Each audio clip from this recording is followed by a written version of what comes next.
Hey guys, welcome back to another tutorial video. So in today's video, I'll show you how to fix Messenger message requests when they're not showing up. First, open Messenger app and make sure you're signed into the correct Facebook account. Now tap on the menu button and look for the message request section. If you don't see your request there, then check your spam or filtered messages section if it's available in your current version. Next, make sure Messenger is updated through your phone's official app store.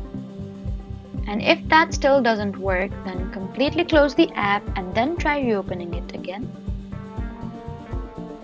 You can also restart your phone to refresh the connection. Also check your internet connection because message requests may not load correctly with an unstable connection. And remember that Facebook's message filtering and privacy settings can affect where requests appear.